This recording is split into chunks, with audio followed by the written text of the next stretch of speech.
हजारीबाग होते हुए अभी रांची जी के ट्रेजरी में भी इस तरह का एक मामला प्रकाश में आया है। लीगल जो निकासी जो की गई है उसमें पुलिस के द्वारा एफआईआर की गई है। इसमें निकासी हुई है 24-25 में और 25-26 में। घोटाले को शायद ये टच कर जाएगा और ये 1000-2000 करोड़ से कम का घोटाला जो है वो घोटाला नहीं है।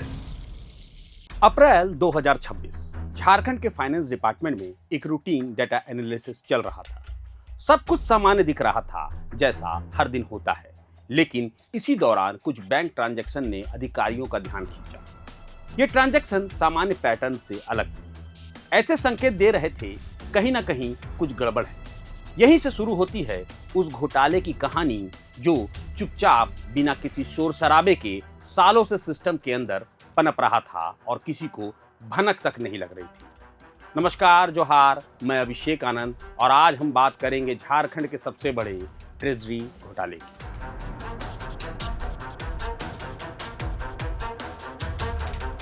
जैसे जैसे जांच आगे बढ़ी, एक चौंकाने वाला सच सामने आया। सरकारी ट्रेजरी से वेतन और भत्तों के नाम पर करोड़ों रुपए की अवैध निकासी हो रही थी। ये कोई 1-2 महीनों की बात नहीं थी, बल्कि ये खेल लंबे समय से चल रहा था। सवाल सिर्फ पैसे का नहीं था, बल्कि उस सिस्टम का था जिस पर भरोसा करके पूरा सरकारी ढांचा चल रहा था। Case number 1, Bokaro treasury. इस घोटाले की पहली परत बोकारो से खुलती है, जहां एक ऐसा मामला सामने आया जिसने सभी को हैरान कर दिया। ये झारखंड में बहुत दिनों के बाद एक ट्रेजरी और विभागों के साथ मिलकर एक नए तरह का गबन और एक स्कैम का मामला प्रकाश में आया है। बेसिकली बोकारो ज़िले से इसकी शुरुआत हुई। हजारीबाग होते हुए अभी रांची जी के ट्रेजरी में भी इस तरह का एक मामला प्रकाश में आया है, जिसमें ट्रेजरी से वेतन निकासी से संबंधित मामला है। बोकारो ज़िले में हुआ ऐसा कि एक सिपाही ने गलत आईडी और पे आईडी बनाकर अपने कुछ सहयोगियों, मित्रों और परिवारजनों के नाम से एक रिटायर्ड दरोगा के नाम, जो दरोगा रिटायर कर गए थे, उनके पेंशन के स्थान पे उनका वेतन निकालना शुरू किया। इस तरह का मामला जब रांची के महालेखाकार ने एक जांच में पाया, तो उसके बाद उन्होंने बोकारो जिला प्रशासन को पूरे मामले की जांच का आदेश दिया था। ये खेल किया एसपी ऑफिस के अकाउंटेंट कौशल किशोर पांडे ने, जिसने सरकारी रिकॉर्ड में सिर्फ 2 बदलाव किए। पहला, हवलदार की जन्मतिथि बदल दी ताकि वह अब भी नौकरी में दिखे, और दूसरा, बैंक खाता नंबर बदल दिया ताकि पैसा सीधे उसके नियंत्रण में जा सके। इन 2 बदलावों ने पूरे सिस्टम को धोखा दे दिया और उनके जरिए 4 करोड़ 29 लाख से ज्यादा की राशि ट्रेजरी से निकाल ली गई।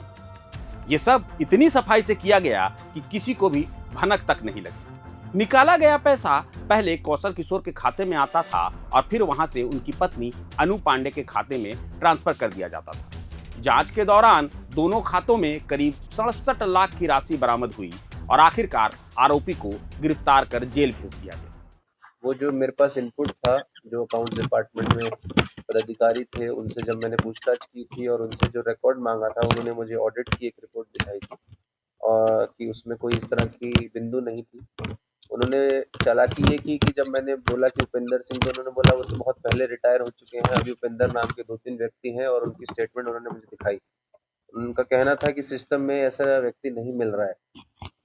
काफ़ी मतलब जद्दोजहद और बहुत ज़्यादा इन डेप्थ उसको ड्रिल करने के बाद और इनपुट्स कुछ हमें ट्रेजरी से इनपुट्स मिले और हमारे जो 2 ऑफिसर्स थे जिन्होंने जांच किया, तो सारी चीज़ें जो निकाली और सारी चीज़ें मतलब उसमें क्या बोले, दूध का दूध और पानी का पानी हुआ, तो उससे हाँ पुष्टि हुई कि अवैध निकासी हुई है, सरकारी राशि का गबन हुआ है एक तरीके से। Case number 2, Hazaribagh treasury.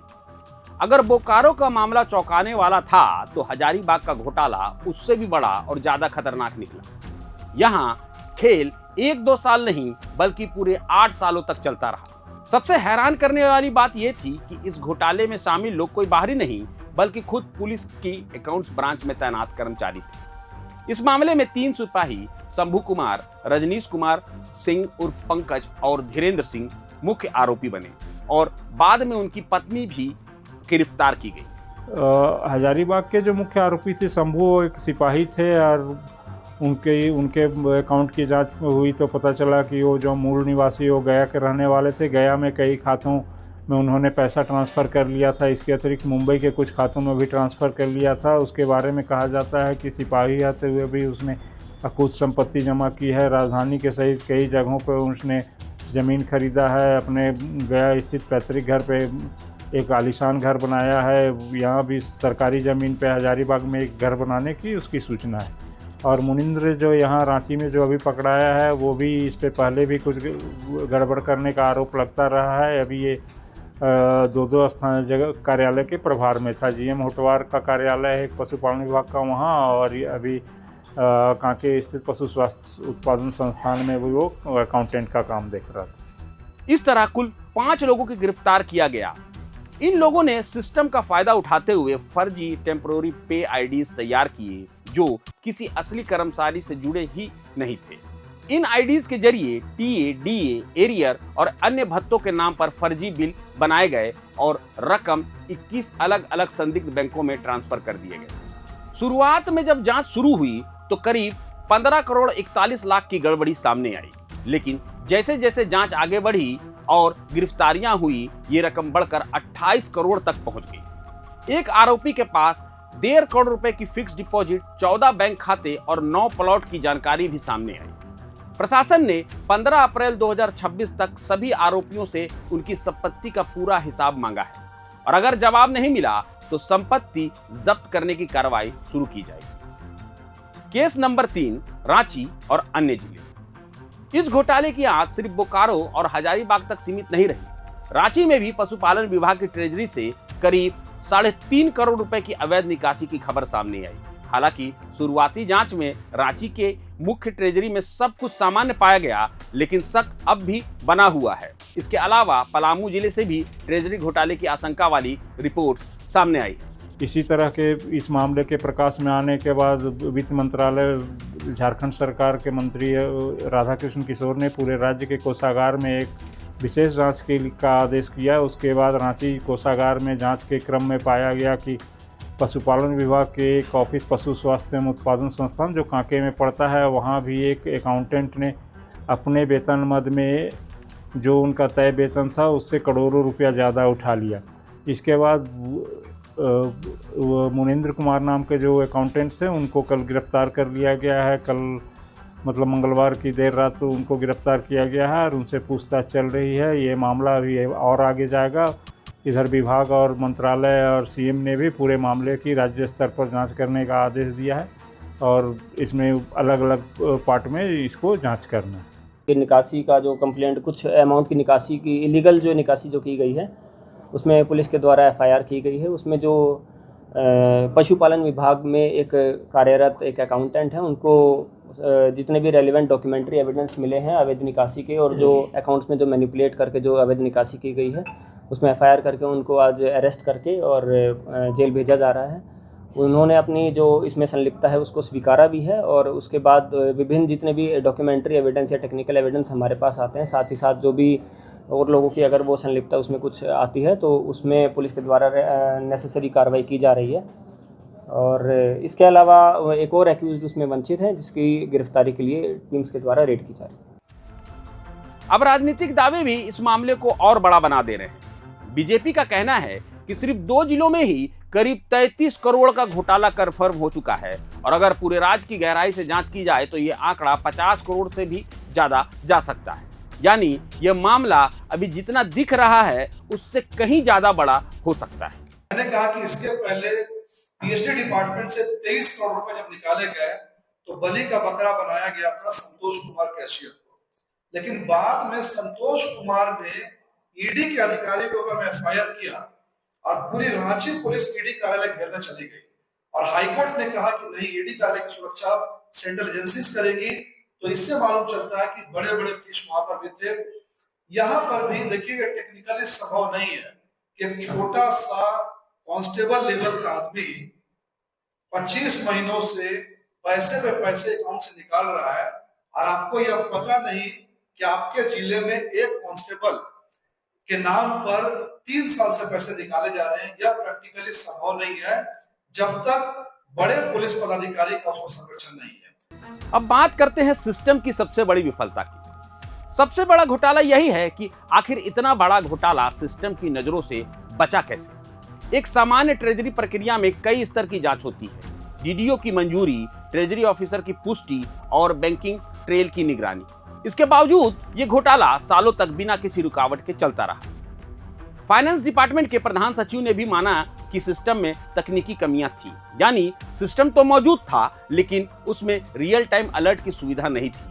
जबकि किसी भी कर्मचारी की जन्मतिथि बदली गई या बैंक खाता अपडेट किया गया तो सिस्टम ने उसे संदिग्ध मानकर कोई चेतावनी जारी नहीं की। यही कमजोरी इस पूरे घोटाले की सबसे बड़ी वजह बनी। बिल आता है, जैसा आपने बताया, उसमें एक चीज मैं ये भी बताना चाहूंगा, बिल पे अकाउंटेंट साइन करके अब प्रोड्यूस करता है, तो वो एक सर्टिफाई होता है, सर्टिफिकेट टाइप का होता है कि अकाउंटेंट अपनी जिम्मेदारी ले रहा है, लेखापाल अपनी जिम्मेदारी ले रही है, तो उन्होंने सारी चीज मिलान करके दिया हो।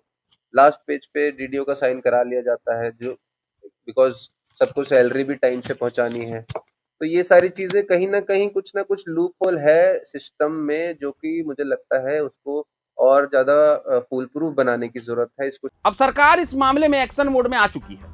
बोकारो में 1 और हजारीबाग में 5 गिरफ्तारियां हो चुकी है, जबकि सभी मामलों की जांच सीआईडी को सौंप दी गई है। इसके अलावा आईएएस अधिकारियों और एजी ऑफिस के विशेषज्ञों की एक संयुक्त कमेटी बनाई गई है जो पूरे मामले की गहराई से जांच कर रही है। राज्य की सभी 24 जिलों की 33 ट्रेजरी की जांच दायरे में लाया गया है और साल 2000 से लेकर अब तक की हर निकासी की बारीकी से जांच की जा रही है। अब सभी वेतन खातों को आधार और पैन से लिंक करना अनिवार्य कर दिया गया है और डीडीओ की संतुष्टि के बाद ही भुगतान किया जाएगा। साथ ही दोषियों की संपत्ति को जब्त करने की प्रक्रिया भी शुरू कर दी गई है। मगर इस मामले में राजनीतिक घमासान भी खूब हो रहा है। जो अभी फिलहाल बोकारो, गढ़वा, हजारीबाग, साहेबगंज में देखने को मिला है, इसका स्केल जो फॉर्मल इन्फॉर्मल फिगर आ रहा है या 150 करोड़ से ऊपर का है। अगर पूरे राज्य में इसकी जांच हो जाए ट्रेजरी घोटाले की, तो चारा घोटाले को शायद ये टच कर जाएगा और ये 1000-2000 करोड़ से कम का घोटाला जो है वो हो जाएगा नहीं है। इस घोटाले ने अब राजनीतिक रंग भी ले लिया है। बीजेपी ने इसे चारा घोटाला पार्ट 2 बता रही है और सीबीआई हाईकोर्ट के जज की निगरानी में जांच की मांग कर रही है। उनका कहना है कि इतना बड़ा घोटाला बिना किसी उच्च स्तर के संरक्षण के संभव नहीं। वहीं जेएमएम का कहना है कि इस सिस्टम की जड़ें पिछली सरकार में हैं और मौजूदा सरकार ने सामने आते ही इस पर तेजी से कार्रवाई की है। दूसरी तरफ बीजेपी इसे ऑर्गेनाइज करप्शन करार देते हुए कहा कि इस घोटाले के कारण राज्य भर के सरकारी कर्मचारियों का वेतन रुक गया है। इस मामले में जैसे परत दर परत खुलते जा रही है, उससे इस मामले के और आगे बढ़ने की उम्मीद है। केवल वेतन तक ही नहीं रुकेगा, कई आपूर्ति और अन्य प्रकार के स्कीम्स को लेकर भी संभावना व्यक्त की जा रही है कि इसमें भी पैसे को गलत ट्रांजैक्शन किया गया है और दूसरे के खाते में डाला गया है। इसकी विस्तृत जांच के लिए जिला स्तर पे काम की जा रही है। आखिर में इन सब के बीच कुछ सवाल अब भी अनुत्तरित है। हजारीबाग में 8 साल तक, बोकारो में 25 महीने तक ये घोटाला चलता रहा, लेकिन किसी भी स्तर में इसे रोका नहीं गया। क्या आंतरिक ऑडिट पूरी तरह फेल हो गया था? क्या वरिष्ठ अधिकारियों ने कभी रिकॉर्ड्स को सही से जांच नहीं किया? या फिर इस पूरे खेल में ऊपर तक कोई बड़ा नेटवर्क शामिल है? अब इन सवालों के जवाब तलाशने की जिम्मेदारी सीआईडी पर है।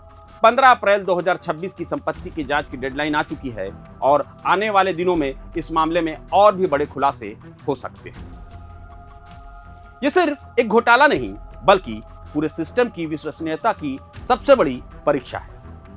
इस खास पेशकश में फिलहाल इतना ही। मैं अभिषेक आनंद, मुझे दीजिए इजाजत, मगर जुड़े रहें प्रभात खबर डिजिटल के साथ। प्रभातखबर.com, विश्वास वही, रफ्तार नहीं।